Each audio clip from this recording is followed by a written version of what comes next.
Halo semuanya, perkenalkan saya Nabila Putri Aryani, peserta Latsar Gelombang 2, kelas A12 kelompok 4. Di video ini saya akan menceritakan terkait learning journal saya pada agenda 3 mempelajari terkait manajemen ASN dan Smart ASN.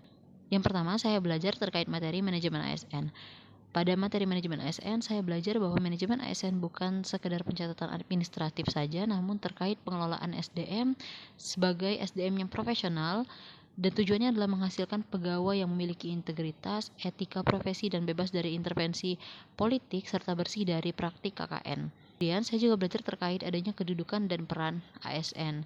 Dan dijelaskan juga bahwa yang termasuk ke dalam ASN itu yaitu PNS dan P3K berkedudukan sebagai ASN yang menjalankan kebijakan pimpinan dan berfungsi sebagai pelaksana kebijakan publik, pelayan publik, serta perekat dan pemersatu bangsa.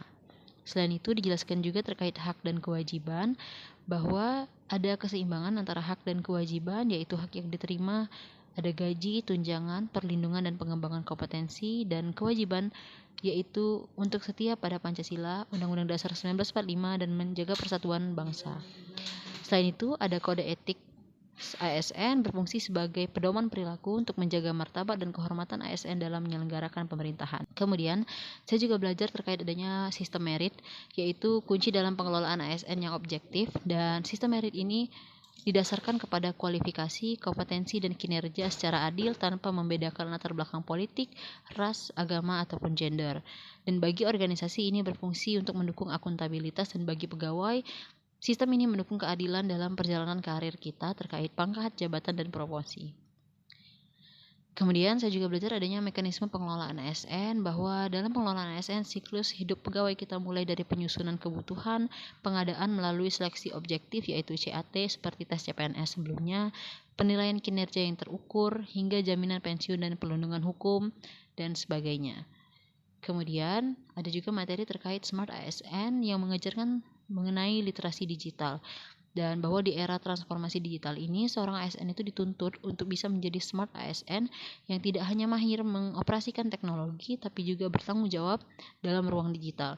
Dan pada materi Smart ASN ini terdapat 4 pilar utama literasi digital, yaitu yang pertama digital skills, yaitu kecakapan menggunakan perangkat dan sistem operasi digital. Yang kedua digital culture, yaitu kemampuan membangun wawasan kebangsaan dan nilai Pancasila di dunia digital. Yang ketiga digital ethics atau menyesuaikan diri dengan tata kelola etika dalam digital. Dan yang keempat digital safety, yaitu meningkatkan kesadaran perlindungan data pribadi dan keamanan dalam digital. Maka kesimpulannya dari dua materi ini saya memahami bahwa nilai-nilai manajemen dan Smart ASN ini sangat penting untuk dimiliki oleh kita sebagai ASN agar kita bisa menjadi pegawai yang profesional, berintegritas, dan memberikan kontribusi terbaik kita bagi instansi dan bangsa serta negara. Dan tentunya semoga apa yang telah saya sampaikan ini dapat bermanfaat, dan terima kasih.